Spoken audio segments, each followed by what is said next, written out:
उम्मीद रखी है, जो हमको यहाँ पे बुलाया है, तो प्रेस से आपकी क्या उम्मीद है? देखिए, आपको ध्यान होगा, बिल्कुल आपने अच्छा सवाल पूछा है। आपको याद होगा कि 13 साल पहले जब ये केस फर्स्ट टाइम आया था, तब प्रेस की क्या भूमिका थी? तब प्रेस ने अपनी भूमिका निभाई थी कि नहीं? तब प्रेस ने मैटर को हर दिन चलाया था, लेकिन तब तो कुछ कोर्ट का कोई डिसीजन भी नहीं था, कोई फैक्ट सामने थे भी नहीं।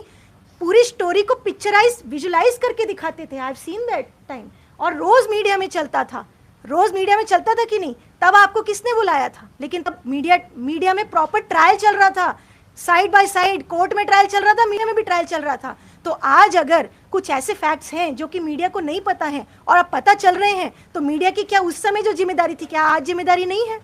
अगर उस समय मीडिया को लगा कि आसाराम बापू एक्यूज थे और उस समय उनको लगा कि विक्टिम साथ गलत हुआ है, तो मीडिया ने अपनी जिम्मेदारी निभाई।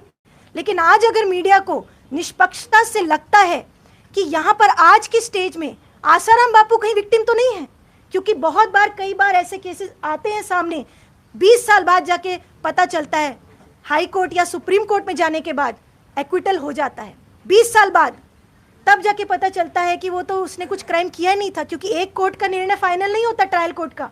बहुत सारे केसेस हाई कोर्ट से पलट दिए जाते हैं, इवन सुप्रीम कोर्ट में जाने के बाद एक्विटल हो जाता है। तब मान लीजिए आज आसाराम बापू को हाई कोर्ट से एक्विटल मिल जाता है, मान लीजिए, तब ये 13 साल कौन लौटाएगा उनके? कौन वो जो उन्होंने जेल में बिताया समय, वो समय कौन लौटाएगा? जो मीडिया ट्रायल चला वो कौन लौटाएगा? तो मीडिया की अगर उस समय जिम्मेदारी थी, तो आज भी जिम्मेदारी है। आपको आपको ध्यान होगा एक और केस उत्तर प्रदेश का, चिन्मयानंद जी का, उन पे भी रेप का केस था। क्या आप में से मालूम है किसी को कि उनको एक्विटल हो चुका है? बहुत कम लोगों को मालूम होगा, क्योंकि मीडिया एक्विटल नहीं दिखा रही है।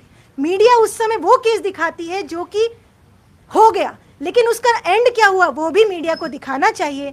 ऐसे फैक्ट्स भी दिखाने चाहिए दोनों तरफ से, क्योंकि देखो, मैंने मानव बुद्ध चैनल पर भी ये बात बोली थी कि अगर कोई दोषी है डेफिनेटली वो छूटे नहीं, लेकिन अगर कोई निर्दोष है तो वो फंसे नहीं। ये हमारे देश में कानून है और होना ही चाहिए।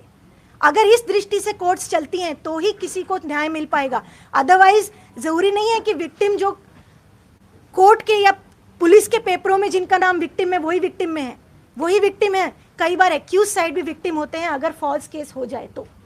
इसीलिए जिम्मेदारी आज आपकी ये बनती है कि जो सही फैक्ट्स हैं वो भी आप दिखाएं।